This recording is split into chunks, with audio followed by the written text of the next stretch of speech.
The eyes are watching me. I bought a new house in the small town of Winthrop.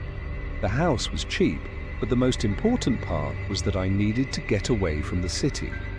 A few months ago, I had a run-in with a stalker. While I had managed to get him arrested, I couldn't shake the feeling of eyes just constantly watching me.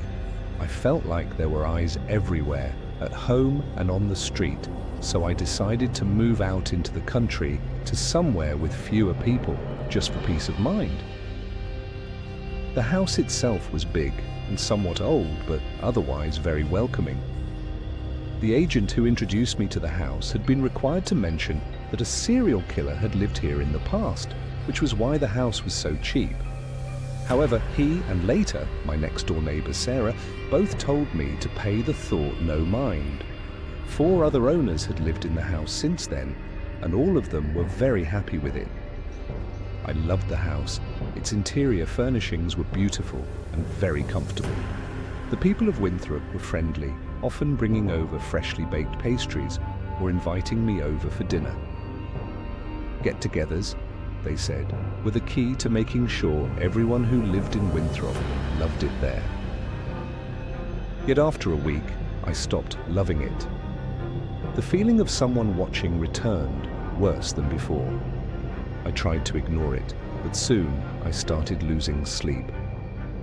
Giant bags grew under my eyes and I began yawning almost as much as I breathed. Sarah was kind enough to let me stay in her house for a few nights.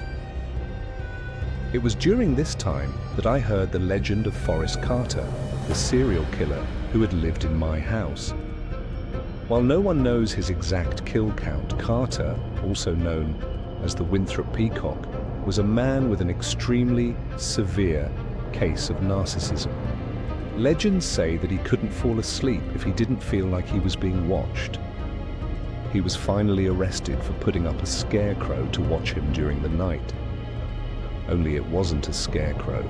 Carter had murdered a 17-year-old girl just so her corpse could stare at him. The story gave me shivers, and after I went home, I felt like there were hundreds of pairs of eyes just watching me, no matter how I turned. Today, however, was the first day that I acted out. I was cooking breakfast when I felt the eyes.